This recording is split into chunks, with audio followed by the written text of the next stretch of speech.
নমস্কাৰ বন্ধুসকল, স্বাগতম জনাইছোঁ মোৰ চেনেলটিলৈ। যদি আপুনি এতিয়াও ছাবস্ক্ৰাইব কৰা নাই তেতিয়াহ'লে ছাবস্ক্ৰাইব কৰি দিব। আজি আমি এই ভিডিঅ'টিত আলোচনা কৰিম যে মনত কেনেকৈ ৰাখিম। হয়, গতিকে মনত ৰখা এটা বহুত ডাঙৰ সমস্যা। গতিকে মনত ৰখাৰ তিনিটা উপায় আমি এই ভিডিঅ'টিৰ জৰিয়তে আলোচনা কৰিম। আমি কেনেকৈ আমাৰ মানে মগজুটোত আমাৰ কিছুমান বস্তু মনত ৰাখিব পাৰোঁ। আহক তেনেহ'লে আজি প্ৰথম উপায়টো আমি আলোচনা কৰোঁ। কমকৈ পঢ়া কিন্তু ভালকৈ পঢ়া। মানে কেনেকৈ পঢ়িব দিছে আপোনালোকক, যে যদি আপোনালোকে ভাবে এটা লাইব্ৰেৰীৰ ভিতৰত সোমাই গোটেইবোৰ কিতাপ পঢ়োঁ, তেতিয়াহ'লে জানো আপোনাৰ সম্ভৱ হয়নে? বা আপোনালোকে লাইব্ৰেৰী এটাৰ ভিতৰত সোমাই যদি আপোনালোকে ভাবে এইখন কিতাপ পঢ়ি ভাল লাগিছে, এইখনো ভাল লাগিছে, সেইখনো ভাল লাগিছে, তেনেকৈ যদি বাছি 10-12খন মান কিতাপ লৈ পেলাই যদি আপুনি একেলগে একেদিনাই যদি শেষ কৰিব বিচাৰে, তেতিয়াহ'লে আপোনাৰ জানো কিবা লাভ হ'ব? নহয়, হয়তো এটা কি হ'ব, শ্ব' অফ হৈ যাব। গতিকে আপোনালোকে কৰিব কি? এইটো এটা বেড আইডিয়া। গতিকে আপোনালোকে কৰিব কি, তাৰ পৰা দুখন ভাল কিতাপ উলিয়াই ল'ব, বাছি ল'ব। বোলে আজিৰ কাৰণে বা আজি এই এক মাহৰ ভিতৰত মই এই দুখন কিতাপ সম্পূৰ্ণ কৰিম পঢ়ি। গতিকে তেতিয়া আপোনাৰ কি হ'ব, যে বাছি লৈ যদি আপুনি ভালকৈ পঢ়ে, তেতিয়াহ'লে আপোনাৰ নিশ্চয় সেই যি দুখন কিতাপ এক মাহৰ ভিতৰত পঢ়িছে, সেই দুখন কিতাপৰ অকণমান হ'লে আপোনালোকৰ জ্ঞান মানে বাচি থাকিব। এইটো এটা গুড আইডিয়া। গতিকে বিলফ্ৰেডো পাৰেটই এটা মানে কথা কৈছিলে, মানে এটা সূত্ৰ ছিষ্টেমত দিছিলে, যে 80-20ৰ সূত্ৰ এটা দিছিলে, যে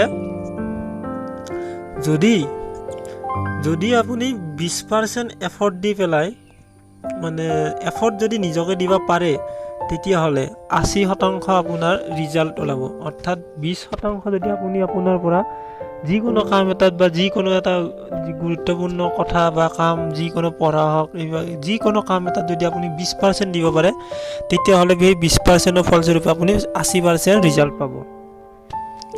এইটো হৈছে বিলফ্ৰেডো পাৰেটৰ 80-20ৰ এটা সূত্ৰ। উদাহৰণস্বৰূপে আপোনালোকে চাওক, যে পৃথিৱীৰ 80% বৰষুণ 20% মেঘৰ পৰা হয়। এবাৰ ভাবি চাব, হয়নে নহয়?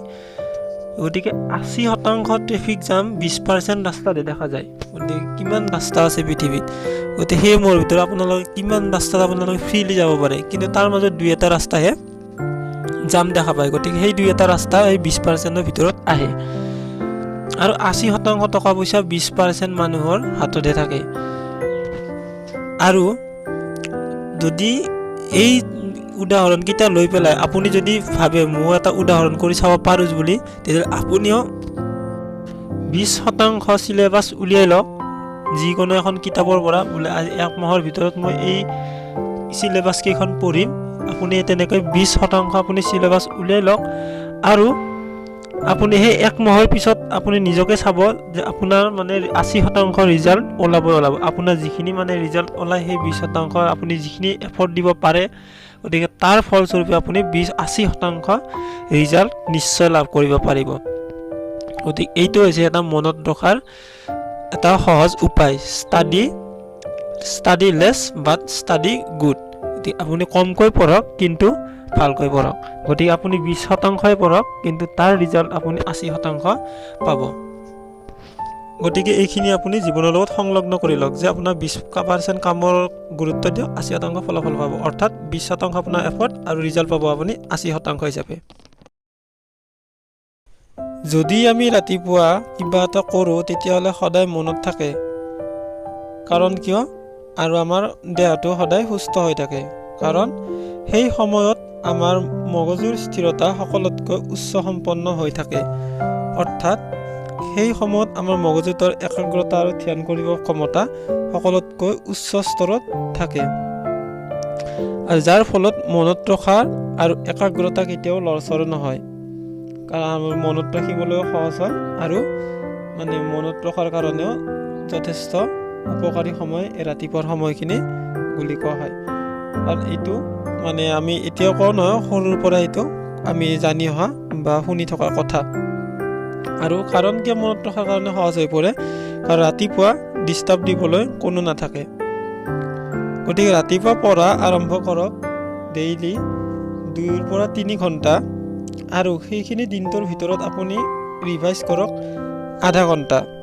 চাব আপোনাৰ মানে কিমান ৰিভাইজ কৰিব লাগে কি কাৰণত আপুনি যেই 2-3 ঘণ্টা পঢ়িলে তাৰ পৰা আপুনি কিমানখিনি মুখস্থ কৰিলে যিখিনি আপোনাৰ মুখস্থ থাকি যায় সেইখিনি আপোনাৰ মাইণ্ডত অট'মেটিকেলি ৰিপিট হৈ থাকিব আৰু সেইখিনি কেতিয়াও আপোনাৰ মগজুৰ পৰা বা আপোনাৰ মাইণ্ডৰ পৰা কেতিয়াও গুচি নাযায়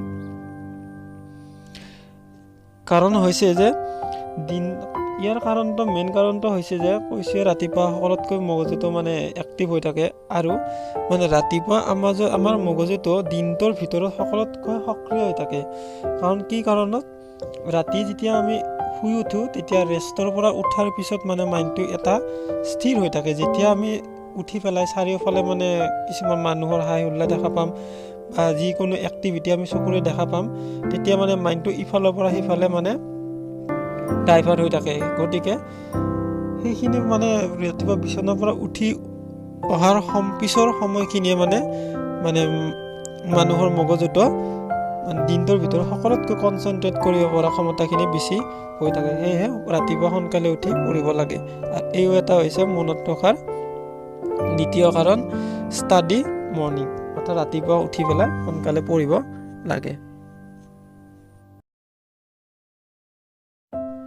তৃতীয় কাৰণটো হৈছে যে আপুনি ৰেষ্ট জিৰণি আপোনাক মানে দিনটোত যিমানেই সক্ৰিয় হৈ নাথাকক কিয় আপোনাৰ শৰীৰটোক বা মাইণ্ডটো আপোনাৰ যিমানেই সক্ৰিয় হোৱাৰ প্ৰয়োজন তাৰ সমানে সমানে আপোনাৰ মাইণ্ডটো বা শৰীৰটোক ৰেষ্ট অথবা জিৰণি লোৱাৰো আপোনাৰ প্ৰয়োজন হৈ পৰে আপুনি দিনটোত কিমান ৰেষ্ট লয় বা আৰু কিমান মানে সক্ৰিয় হৈ থাকে তাৰ ওপৰত আপোনাৰ এই দুয়োটা বস্তু মিলাই পেলাই একে সমানে হ'ব লাগে তেতিয়াহ'লে আপোনাৰ মাইণ্ডটোৱে মানে নতুন নতুন কাম কৰাৰ কাৰণে বা আপোনাৰ মাইণ্ডটো এক্টিভ বা সক্ৰিয় হৈ থকাৰ কাৰণে প্ৰয়োজন হৈ থাকে আপুনি দিনটোত যিমানে নপঢ়ক কিয় বা যিমানে কাম নকৰক কিয় তাৰ মাজতে আপোনাৰ প্ৰয়োজন হৈ পৰিব ৰেষ্টৰ গতিকে ৰেষ্ট আপুনি ল'বই লাগিব আপুনি লাগিলে দিনটোত 3-4 ঘণ্টা সময় আপুনি কনচেনট্ৰেট কৰি বা যিকোনো কাম এটাত পঢ়ক বা যিকোনো কাম এটা কৰক কিন্তু তাৰ মাজতে আপোনাৰ ব্ৰেক বা আপোনাৰ জিৰণি লোৱাৰ এটা সময় আহি পৰে আপুনি 5-10 মিনিট সময় আপুনি ৰেষ্ট লৈ পেলাই যদি আকৌ কিতাপখনৰ আগত বা আকৌ কামটোৰ প্ৰতি আপুনি যদি একাগ্ৰতা দেখুৱায় তেতিয়াহ'লে আপোনাৰ মানে মনত থকা আৰু মানে কামটোৰ প্ৰতি আগ্ৰহ আপোনাৰ বাঢ়ি যাব মানে যিমানে আপোনাৰ আগ্ৰহ বাঢ়িব সিমানে আপোনাৰ ইণ্টাৰেষ্ট বাঢ়িব সিমানে মানে আপোনাৰ মনত থকাৰ শক্তিটো বাঢ়ি গৈ থাকিব তাৰ উপৰিও আপোনালোকৰ এটা বিশেষ প্ৰভাৱ পেলায় যে আপুনি ৰাতি কিমান সোনকালে শুৱে আপোনাৰ মানে ৰাতি শুৱাৰ ওপৰতো মাইণ্ডটোৱে মানে মনত ৰখা বা আপোনাৰ মাইণ্ডটোত ডাটা ছেভ কৰাৰো মানে বহুতখিনি প্ৰক্ৰিয়া সংযোগ হৈ থাকে গতিকে আপুনি ৰাতি কিমান সোনকালে শুৱে তাৰ ওপৰতে ডিপেণ্ড কৰে যদি আপুনি ৰাতি দেৰিলৈকে জাগিয়ে থাকে বা দেৰিলৈকে আপুনি পঢ়ে তেতিয়াহ'লে আপুনি যিমানখিনি কাম কৰি আছে বা যিমানখিনি পঢ়িছে তাৰ কোনো একো অৰ্থ নহয় গতিকে আপুনি সোনকালে শুলে আৰু ৰাতিপুৱা সোনকালে উঠি যদি আপুনি সেই মাইণ্ডটো যদি আপুনি ৰেষ্ট দিব পাৰে তেতিয়াহ'লে আপোনাৰ ৰাতিপুৱা পঢ়িলে বা ৰাতিপুৱা কামখিনি কৰিলে আপোনাৰ দিনটোৰ কাৰণে অথবা গোটেই সময়খিনিৰ কাৰণে আপোনাৰ সেই মাইণ্ডটোত এই বস্তুখিনি আপুনি যিমানখিনি পঢ়িছে বা যিমানখিনি কাম কৰিছে সেই মাইণ্ডটোত আপোনাৰ ৰিফ্ৰেছ হৈ থাকিব আৰু মানে এক্টিভ হৈ থাকিব গতিকে ৰাতি সোনকালে শুৱাৰ অভ্যাস কৰক তেতিয়াহ'লে আপোনাৰ মনত থকাৰ অভ্যাসটো বাঢ়ি গৈ থাকিব আশা কৰোঁ এই ভিডিঅ'টিৰ জৰিয়তে আপোনালোকে বহুত উপকৃত হ'ব যদি আপুনি ভিডিঅ'টি ভাল পাইছে লাইক কৰিব আৰু যদি ছাবস্ক্ৰাইব কৰা নাই ছাবস্ক্ৰাইব কৰি দিব